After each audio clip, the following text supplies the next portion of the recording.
भोजन आराम कीजिए पिताश्री।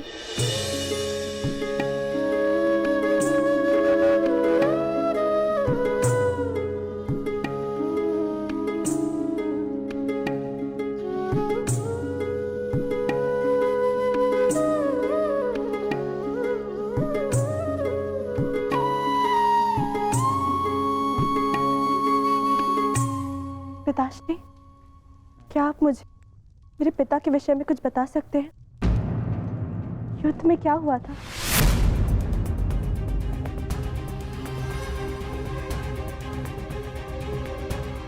निस्संदेह तुम्हारे पिता एक वीर और कुशल योद्धा थे पुत्री, और उन्होंने युद्ध में अलौकिक साहस दिखाया। निश्चित रूप से तुम्हारे पिता से बड़ा गदाधारी इस संसार में और कोई नहीं था पुत्री।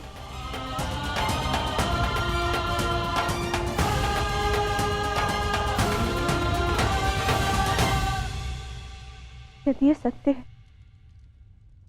तो उन्हें ये संसार छोड़ के क्यों जाना पड़ा पिताश्री? हमारे कर्म और हमारे चयन हमारी नियति निर्धारित करते हैं। कुछ भावों में और कुछ वस्तुओं में अधर्म का वास होता है।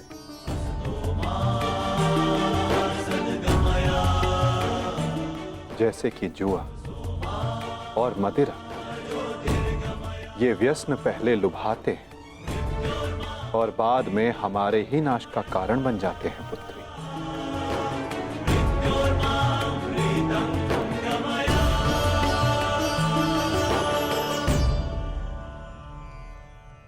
लो मित्र, पियो।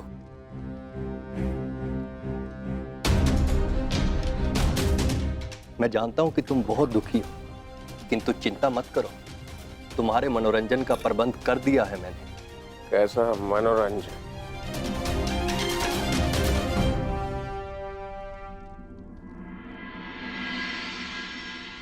लक्ष्मणा, सदैव स्मरण रखना पुत्री, जब जब मनुष्य पर मद और जुए का प्रभाव बढ़ेगा, तब तब वो अपने पग अपने पतन की ओर बढ़ाएगा। संभल कर मित्र, आज का विनोद तुम्हारे मन की सारी कड़वाहट बाहर कर ले जाएगा। एक मद्दांध व्यक्ति सबसे पहले अपने बड़ों का आदर करना भूलता है, उनका अपमान करता है, उनका उपहास बनाता है, और उसके पश्चात वहीं से उसका अंत प्रारंभ हो जाता है।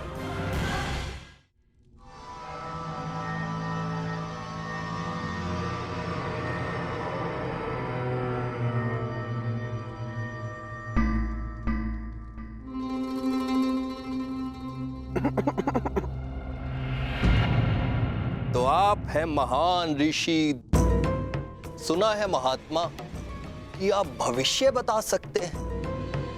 बड़ी प्रशंसा सुनी है आपकी। क्या जानना चाहते हो? यदि ये सत्य है तो बताइए कि इस रमणी को आगे चलकर क्या होगा, पुत्र या पुत्री?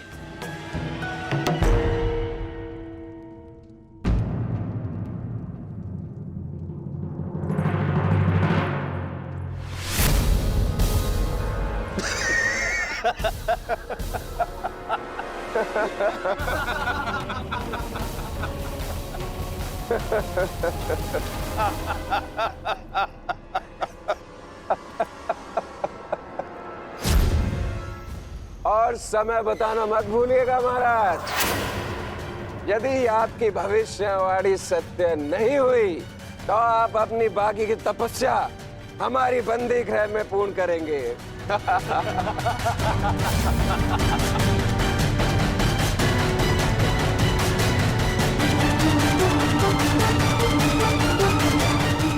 कौन क्यों है महाराज? बताइए, मेरी कोख से क्या जन्म लेगा? मदिरा के मद ने तुम्हारे भीतर के मानव को सुला दिया है मूर्ख। अब तुम केवल उस मूसल की भांति हो जिसमें कोई भावना नहीं होती। वो किसी भी वस्तु पर पड़ता है तो उसे कुचल देता है।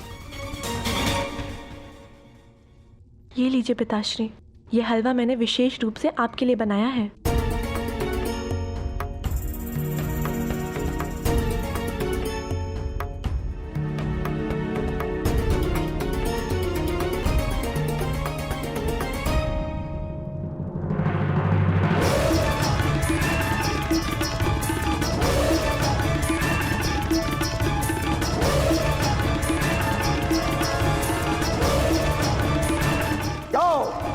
आज से ठीक 1 सप्ताह के पश्चात तुम्हारे पेट से मूसल ही उत्पन्न होगा, जो तुम्हारे वंश के विनाश का कारण बनेगा।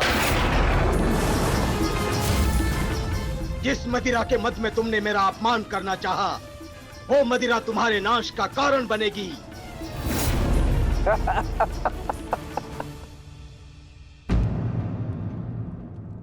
क्या हुआ पिताश्री, आप रुक क्यों गए? क्योंकि जिसे रुकना चाहिए था वो नहीं रुका। लगता है तुम्हें हमारे बंदी गृह के दर्शन करने की उत्सुकता कुछ अधिक है, इसलिए तुमने हमारा अपमान करने का दुस्साहस किया। पहले वासुदेव और अभी तुम। मैं तुम्हें जीवित नहीं छोड़ूंगा।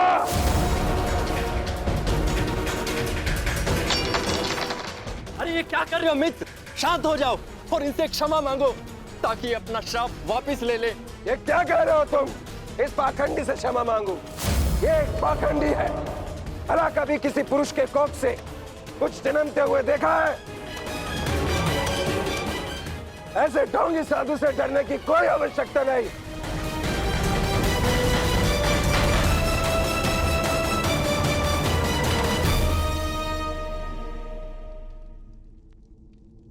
जो अब तक नहीं हुआ साम, वो अब होगा। साधुओं का श्राप व्यर्थ नहीं जाता।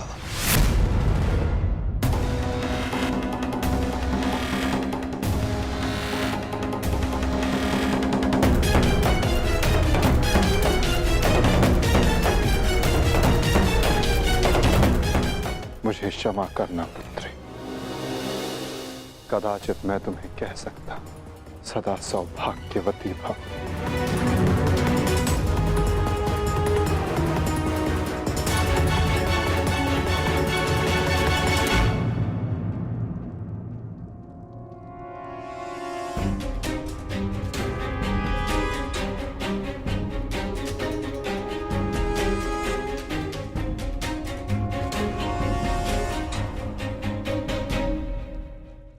एक साधु का उपहास उड़ाना और उन पर प्रहार करने का प्रयास करना क्षमा के योग्य नहीं है सांब।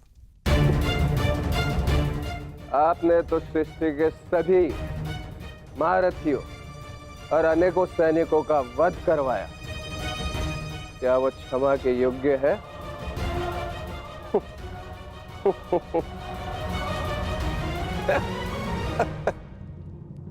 कृतिवर्मा, तुम्हारी उपस्थिति में यह सब हुआ और तुमने सांब को रोकने का प्रयास नहीं किया। क्षमा चाहता हूं वासुदेव, हम तो केवल विनोद करना चाहते थे। मुझे अनुमान भी नहीं था कि बात इतनी आगे तक बढ़ जाएगी।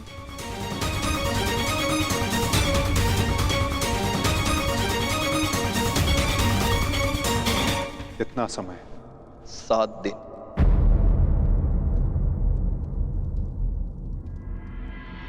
सात दिन बाद